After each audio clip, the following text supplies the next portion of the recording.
Hello students इससे पहले हमने इस चैप्टर की यानी अंडरग्राउंड वाटर और कास्ट टोपोग्राफी या लैंडस्केप की एक वीडियो देखी है।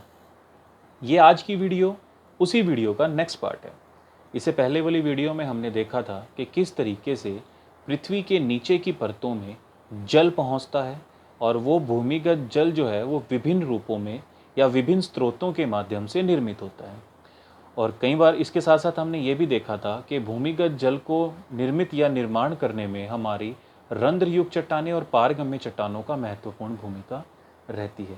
इसके साथ साथ हमने कुछ कारक भी देखे जो भूमिगत जल की मात्रा को काफ़ी हद तक प्रभावित करते हैं, जैसे वर्षा की मात्रा, वर्षा की अवधि, धरातल की संरचना, भूमि का स्थानीय ढाल और बहुत सारे दूसरे फैक्टर।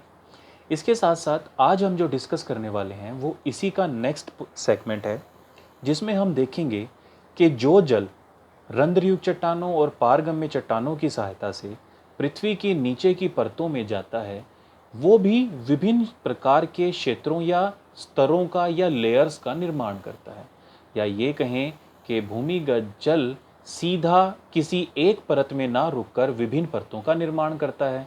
और इसमें जो महत्वपूर्ण कारक भूमिका निभाते हैं वो होते हैं हमारे मुख्य धरातल की संरचना, क्योंकि हम देखते हैं कि पृथ्वी की जो आंतरिक परतें हैं वो एक जैसी चट्टानों से तो हुई नहीं है, और पृथ्वी का जो भूप्रपटी का जो निर्माण है वो विभिन्न प्रकार की चट्टानों से हुआ है, उनकी संरचनाएं काफ़ी भिन्न है। तो ये बात भी स्वाभाविक है कि भूमिगत जल भी अलग अलग क्षेत्रों में अलग अलग मात्राएं पाएगा। तो सबसे पहले जो 3 प्रकार के क्षेत्र हमारी पृथ्वी के भूप्रपटी के नीचे पाए जाते हैं वो हैं असंतृप्त क्षेत्र, दूसरा है आपका अस्थायी संतृप्त क्षेत्र और तीसरा है आपका स्थायी संतृप्त क्षेत्र।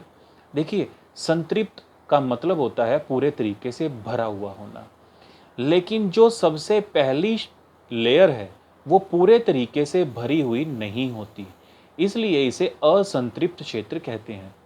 इसके साथ साथ आपको एक चीज़ और यहाँ पे ध्यान रखनी है कि ये जो पहला स्तर है या पहली जो लेयर है जो पूरे तरीके से भरी हुई नहीं है, उसका कारण क्या है कि जो भी जल रंध्रयुक्त चट्टानों और पारगम्य चट्टानों के मदद से पृथ्वी के नीचे की परतों में पहुंचा वो यहाँ पर रुक कर बल्कि नीचे की परतों में चला गया, परंतु कुछ एक कारणों से थोड़ी मात्रा में जल इस स्तर में भी रह जाता है, क्योंकि पृथ्वी के इस भूपर्पटी के ऊपर जो वनस्पति विद्यमान होती है वो इतनी गहराई तक जल की प्राप्ति नहीं कर पाती, बल्कि उसके बिल्कुल साथ लगी हुई एक विभिन्न जो एक स्तर है उससे ही वो नमी ग्रहण करती है।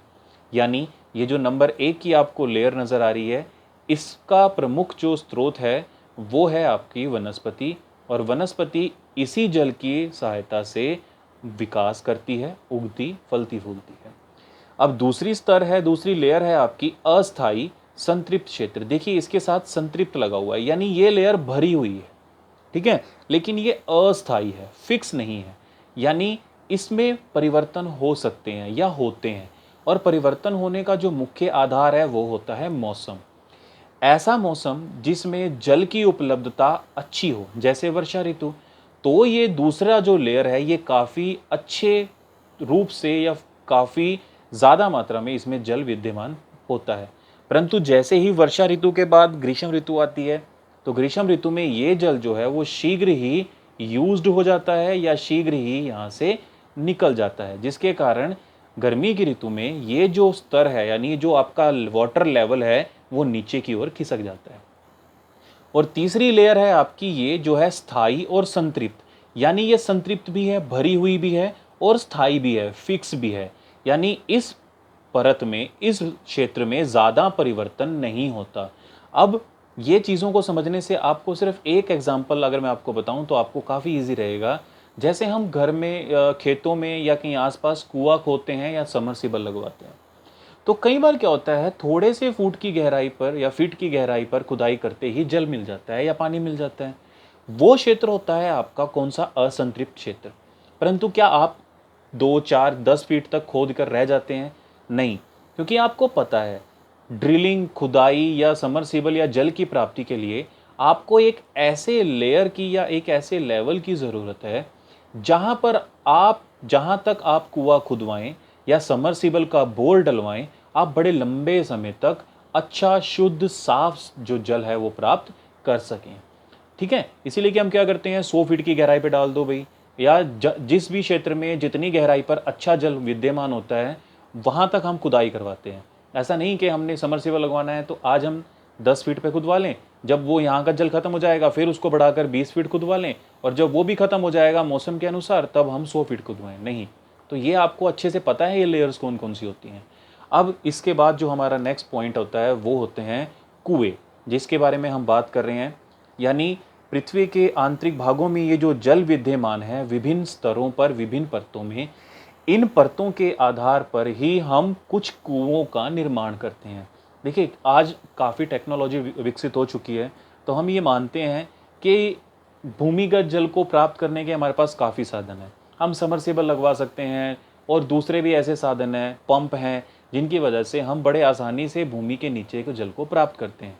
परंतु अगर हम सही मायने में प्राकृतिक रूप से देखें तो कुएं ही वही मुख्य साधन हुआ करते थे जिनसे हम भूमि के नीचे के जल को प्राप्त करते थे। ठीक है, तो अब इन कुओं को अगर हम देखें, यानी जो हमारे वेल्स हैं ये कई प्रकार के हो सकते हैं। बेसिकली ये एक दूसरे से जुड़े हुए हैं, इसलिए फिर भी आपको समझने में कोई ज़्यादा दिक्कत ना हो इसलिए मैंने इनके अलग अलग नाम भी लिख दिए हैं। यानी कुओं का जो सबसे पहला प्रकार है जो आपको समझ में आता है वो है अवधि के आधार पर।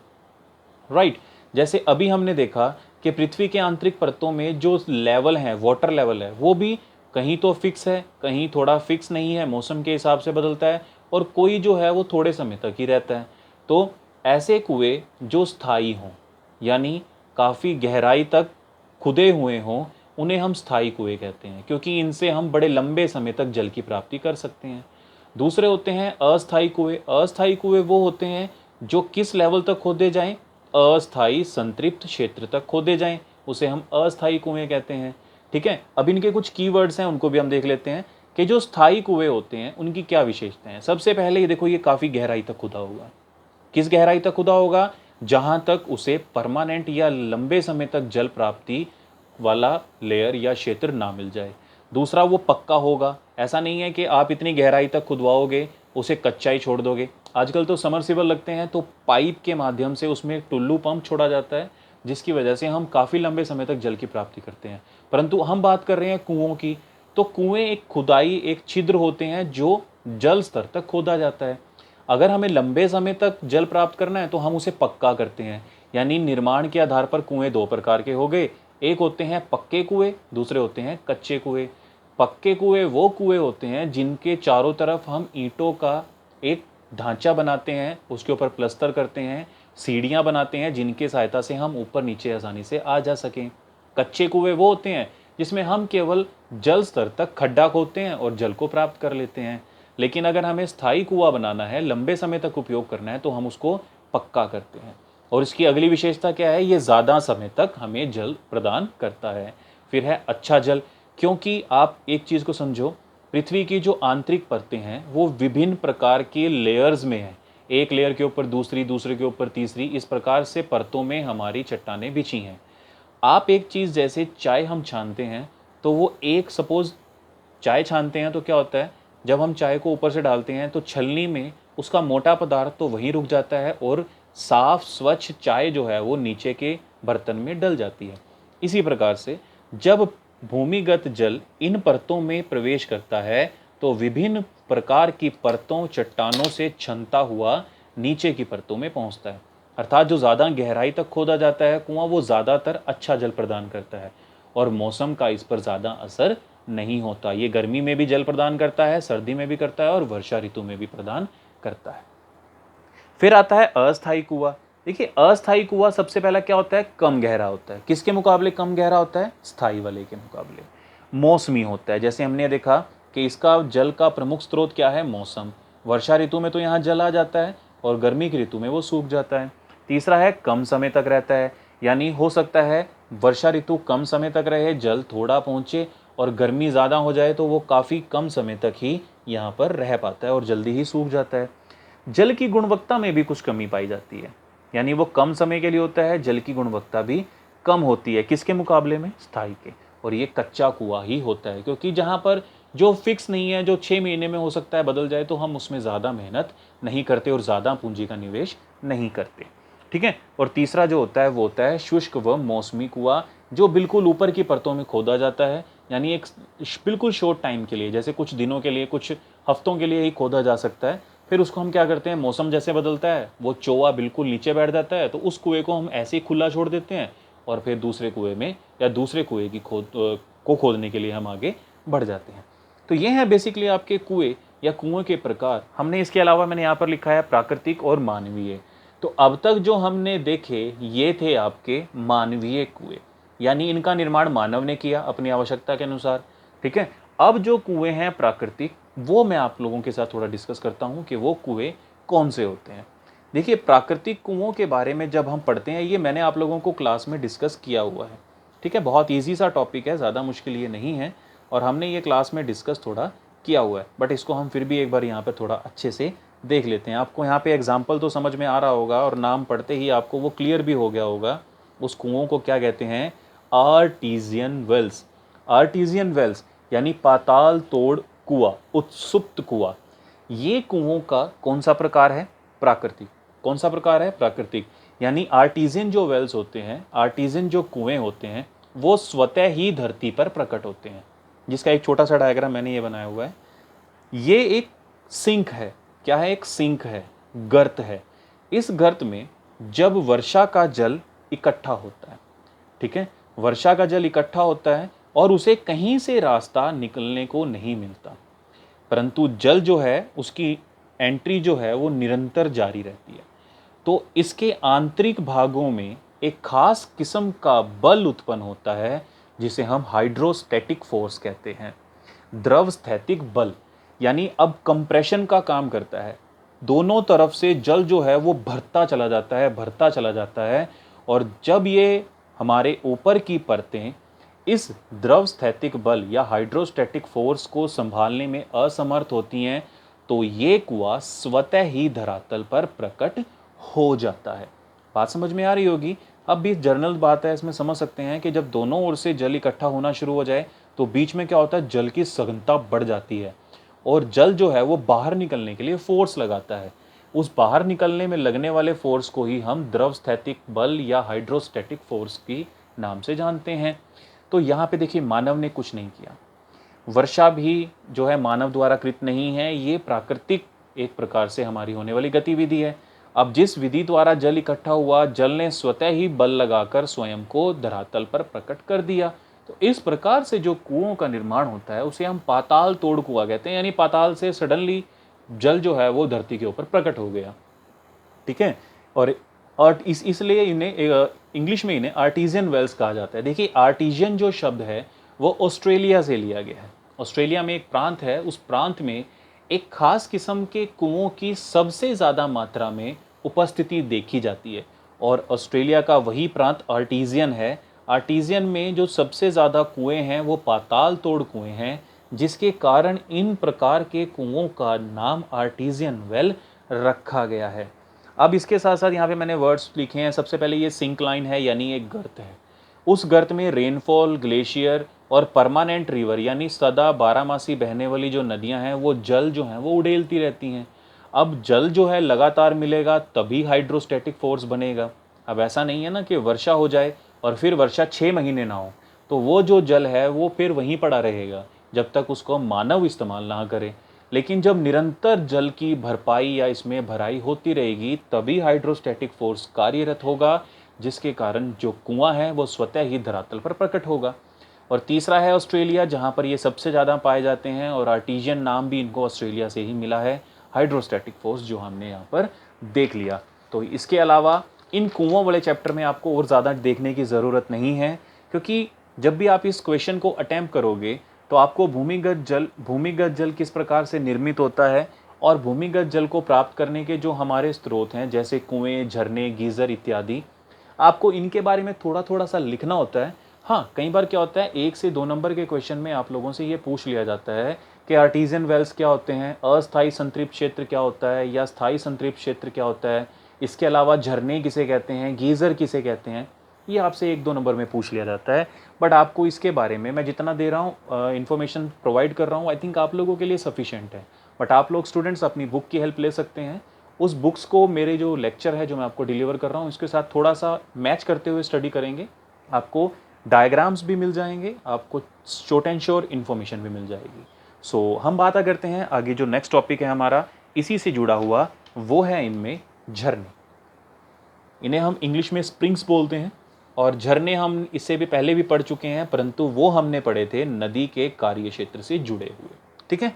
लेकिन अब जो झरनों का निर्माण हो रहा है वो नदी द्वारा नहीं बल्कि भूमिगत जल के द्वारा होने वाला है, राइट। लेकिन झरना होता क्या है, ऊंचाई से या किसी भी ऊपर उठे हुए भाग से जल का तीव्र गति से नीचे की ओर गिरना, इसे हम क्या कहते हैं, झरना, तो सोता या स्प्रिंग। इंग्लिश में इन्हें स्प्रिंग बोलते हैं। तो मैं आप लोगों से हमेशा एक चीज़ बोलता हूँ कि आप शब्द टर्म्स को थोड़ा सा इंग्लिश में पढ़ने की कोशिश किया कीजिए, ये ज़्यादा मुश्किल नहीं होता। लेकिन आप लोग क्या सोचते हो कि हिंदी मीडियम के बच्चे हैं तो इंग्लिश में थोड़ा सा हम अनकंफर्टेबल हैं। लेकिन अगर आप आज अनकंफर्टेबल हैं तो I am little worried about you कि आप जब यूनिवर्सिटीज़ वगैरह के एंट्रेंस एग्ज़ाम देंगे तो आप लोगों को कितनी समस्या आएगी। मैं आप लोगों को वहाँ पे परेशान होता हुआ ना देखूं, इसलिए मैं आपको साथ साथ छोटी छोटी टर्म्स जो हैं वो इंग्लिश में बताता हूँ, ताकि आप लोग एटलीस्ट टर्मिनोलॉजी के साथ तो इंग्लिश में जो फेमिलियर हैं वो हो सकें। अब हम बात करते हैं, अगला टॉपिक वो है झरना। झरना मैंने आपको बताया जनरल भाषा में क्या होता है, लेकिन अब जो झरना बनने वाला है वो किन से बनेगा, भूमिगत जल से। तो झरने के जो प्रकार हैं भूमिगत जल से बनने वाले आधार पर, सबसे पहले है आपका कगारी पाद झरना यानी स्कार्प फुट स्प्रिंग, यानी इसके बारे में मैं थोड़ा आपको डिटेल में बताऊंगा लिटिल बिट, बट एक एक दो लाइंस। उसके बाद है भ्रंश झरना यानी फोल्ड स्प्रिंग, फिर है भित्ती या डाइक यानी डाइक स्प्रिंग, फिर है कास्ट प्रदेशीय झरना यानी कास्ट रीजन स्प्रिंग, और फिर है आपका दरारी झरना यानी फिशर स्प्रिंग्स। अब इनके नाम के आधार पर ही आप झरने को समझो। देखिए नाम से पता लगेगा, और आपको सिर्फ इतना जोड़ना है कि ये जो झरने होते हैं बेसिकली ऊंचाई से नीचे गिरता हुआ जल होता है, राइट। कगार, कगार क्या होता है, बिल्कुल अंतिम किनारा, ठीक है। और किसका, कगारी पाद यानी ऐसी चट्टानों का जो कि क्षैतिज रूप में एक दूसरे के ऊपर विद्यमान है, अपारगम्य, फिर पारगम्य और फिर अपारगम्य। देखिए पारगम्य चट्टानों में जो वर्षा या दूसरे कारकों का जल है वो विद्यमान होता है। जैसे ही पारगम्य चट्टानों में जल विद्यमान होता है और उसके बाद किसी भी प्रकार का अवरोध ना मिले, तो ऐसा झरना जब बनता है उसे हम कगारी पाद झरना या स्कार्प फुट स्प्रिंग के नाम से जानते हैं। ये छोटा सा डायग्राम आपको बड़े आसान समझ में आ रहा होगा। क्षैतिज रूप से चट्टानें हैं कौन कौन सी, अपारगम्य, पारगम्य। पारगम्य वो होती हैं जो अपने अंदर से जल को निर्विघ्न बहने की परमिशन देती हैं। अपारगम्य वो होती हैं जिनके अंदर से जल नहीं बहता, ठीक है।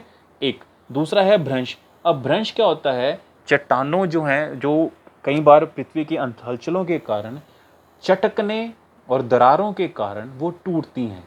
अब जिनके कारण जो निर्मित होते हैं उन्हें हम भ्रंश कहते हैं। या भ्रंश किसे कहते हैं, चट्टानों का या मूल जो पत्थर होते हैं उनका चटकना या उनमें दरारें पड़ जाना भ्रंश कहलाता है, ठीक है। अब ये देखिए, ये फीचर आपको समझ में आ रहा है, ये डायग्राम है छोटा सा, यहाँ पर ये चट्टानें आपस में जुड़ी हुई हैं। इनमें से कुछ पारगम्य हैं कुछ अपारगम्य। तो हम ये मान के चलते हैं जो पारगम्य चट्टानें हैं उनमें जल भरा है, ठीक है। अब इसको हम दूसरे स्टेप पे आते हैं। दूसरा स्टेप हमारा भ्रंश हुआ। भ्रंश होने से हमारा ये जो पार्ट था ये ऊपर की तरफ खिसक गया। अब जैसे ये चट्टानें आपस में जुड़ी हुई थी तब तक तो जल अंदर ही रह रहा था, परंतु जैसे ही इन्हें हल्का सा स्थान मिला या कोई दरार मिली तो पारगम्य चट्टानों के अंदर भरा हुआ जल बाहर की ओर निकलना शुरू हुआ। इस आधार पर बनने वाला जो झरना है वो कहलाया भ्रंश झरना। ऐसे ही हमारा डाइक है। देखिए डाइक क्या होती है, मैं आपको डायग्राम दिखाता हूँ, मैंने वो यहाँ पर नहीं बना रखा है, आप लोगों की किताब में है। उस डायग्राम को मैं आप लोगों को दिखाता हूँ ताकि आप लोगों को वो डायग्राम आसानी से समझ में आ जाए। देखिए ये है आपका डाइक। बेसिकली क्या है इसमें, ये हमारा भूमिगत जल है, ये वर्षा है, यानी पारगम्य और अपारगम्य चट्टानों का एक स्ट्रक्चर है। वर्षा का जल है जिसके कारण जल की जो उपलब्धता है वो निरंतर बढ़ती जा रही है। परंतु डाइक, देखिए डाइक क्या होती है, आग्नेय चट्टानों से निर्मित आंतरिक भागों।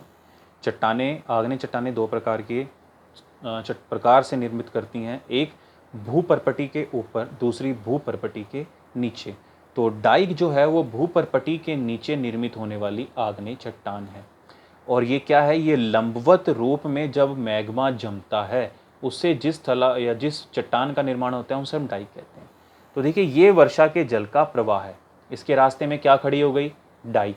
तो वर्षा का जल क्या करेगा, इस डाइक के ऊपर से झरने के रूप में नीचे गिरता हुआ हमें प्रतीत आएगा, क्योंकि ये आगे तो बढ़ेगा ही, और जैसे आगे बढ़ेगा इसको एक शार्प एक तरह से डिक्लाइन मिलेगा जिसके सहारे ये नीचे गिरेगा, इसलिए इससे बनने वाला झरना क्या कहलाता है, हमारा डाइक। फिर आता है हमारा कास्ट, यानी जो हमारी सॉरी जो हमारी ये संरचना है कास्ट टोपोग्राफी, जब यहाँ पर झरने का निर्माण होता है उसे हम कास्ट प्रदेशीय झरना कहते हैं। दरार, देखिए दरार भी वही होती है जैसे हमने भ्रंश को हम देखा है कि कई बार क्या होता है, ग्रेनाइट या दूसरी चट्टानों में एक दरारें पड़ जाती हैं, और ग्रेनाइट क्या है, पारगम्य चट्टानें हैं। उस ग्रेनाइट के अंदर से जब जल उस दरारों के माध्यम से नीचे गिरता हुआ हमें प्रतीत होता है, उसे हम दरारी झरने के नाम से जानते हैं। तो झरनों के बारे में इतना ही आपको समझना है, इससे ज़्यादा आपको डीप में और नहीं जाना। इसके बाद हमारा जो लास्ट टॉपिक बचता है, एक लास्ट जर्नल टॉपिक, वो है गीज़र। इसे हम फुवारे भी कहते हैं, या जैसे मैंने आप लोगों को बताया भी हुआ है कि गीज़र या फुवारे बेसिकली क्या होते हैं। फुवारा और गीज़र में आपको एक चीज़ समझनी है कि ये पृथ्वी के आंतरिक भागों से, कहाँ से, पृथ्वी के आंतरिक भागों से जल के बाहर निकलने वाले गर्म जल, एक तरह से ये कहें कि ये पृथ्वी के आंतरिक भागों से जब गर्म जल बाहर धरातल पर प्रकट होता है, इसे हम गीज़र कहते हैं। ठीक है, पृथ्वी के आंतरिक भागों से जब गर्म जल फवारे के रूप में बाहर आता है उसे हम गीज़र कहते हैं। जिस प्रकार हमने क्या देखा था भाई, आर्टीजियन वेल। आर्टीजियन वेल में क्या हुआ था कि दोनों तरफ से जल का दबाव पड़ा था, तो जल स्वतः ही धरातल पर प्रकट हो गया, लेकिन ये जल ठंडा था। लेकिन अब क्या है, पृथ्वी की आंतरिक परतों में हम देखते हैं कि गहराई के साथ साथ तापमान जो है वो बढ़ता है। तापमान बढ़ रहा है, और तापमान बढ़ने के साथ साथ पृथ्वी के आंतरिक परतों में दूसरे रेडियो एक्टिव पदार्थ भी, मैग्मा भी काफ़ी हद तक ऊष्मा प्रदान करता है, जिसकी वजह से इन एरियाज़ का टेम्परेचर जो है वो बहुत ज़्यादा पाया जाता है, यानी गहराई के साथ तापमान बढ़ता है। तो इस बढ़े हुए तापमान के संपर्क में जब कोई जल आता है, और जल कौन सा है, भूमिगत। ठीक है, ये भूमिगत जल जब ऊष्मा वाले किसी भी पदार्थ, चाहे वो मैग्मा हो, चाहे रेडियो एक्टिव पदार्थ हो, या नेचुरल तरीके से तापमान का बढ़ना है, जिस भी कारण से तापमान बढ़ता है, तो ये गर्म जल किस प्रकार, दबाव, क्योंकि इसके ऊपर किसका दबाव है, चट्टानों का, तो ये चट्टानों या एक छिद्रों का दबाव जब ये जल तोड़ता हुआ बाहर निकलता है, इसे हम झरना इसे हम क्या कहते हैं, गीज़र। इससे ज़्यादा और इसमें ज़्यादा सोचने की ज़रूरत नहीं है। मेन रीज़न क्या है, पृथ्वी के आंतरिक भागों में बढ़ा हुआ तापमान, और उस तापमान के संपर्क में आने वाला जल जो कि क्या हो गया, गर्म हो गया, बॉयल हो गया, और बॉइलिंग पॉइंट तक पहुंचने के बाद वो जब धरातल पर आता है उसे हम गीज़र कहते हैं। इसके दो उदाहरण मैं आपको बता देता हूँ। एक हमारे लोकल हरियाणा में है, गुरुग्राम में, और गुरुग्राम के अलावा हमारा जो हिमाचल प्रदेश का क्षेत्र है वहाँ पर है, जैसे मणिकरण साहिब गुरुद्वारा साहिब, वहाँ पर भी जो झरना हम अब देखते हैं वो बेसिकली गर्म पानी का चश्मा जिसको हम बोलते हैं वो है। और लगभग पूरे विश्व में इसके बहुत सारे एग्जाम्पल हैं। ये ऐसे क्षेत्रों में ज़्यादातर देखने को मिलता है जहाँ पर जो पर्वतीय क्षेत्र होता है, या उसके नीचे किसी दूसरे प्रकार की जो हमारी तापमान से जुड़ी गतिविधियाँ हैं वो संपन्न होती हैं, वहाँ पर ये गीज़र जो है वो निर्मित होता है। तो ये है हमारे बेसिकली आज के टॉपिक से जुड़े हुए ये कीवर्ड्स या कुछ एक सेपरेट पॉइंट्स। अभी तक हमने कास्ट टोपोग्राफी करना शुरू नहीं किया है, बट कल हम कास्ट टोपोग्राफी से जुड़ा हुआ जो हमारा टॉपिक है उसे कंटिन्यू करेंगे। सो आप सभी से फिर वो एक बार जो इस वीडियो को देखेंगे, सभी स्टूडेंट्स इसे एक बार लाइक और कमेंट ज़रूर कर लेना मेरे पास। और हाँ, चैनल जो है वो आप लोगों के लिए ही है, फिर मैं बता रहा हूँ, इसे सब्सक्राइब ज़रूर कर लेना, क्योंकि कई बार वीडियो मैं रात को डाल देता हूँ, तो बच्चे जो हैं उन्हें वो टाइम पे मिलती रहे किसी भी तरह के परेशानी के बिना। सो आज के लिए स्टूडेंट्स इतना ही करते हैं। Thank you so much, we will meet again, till then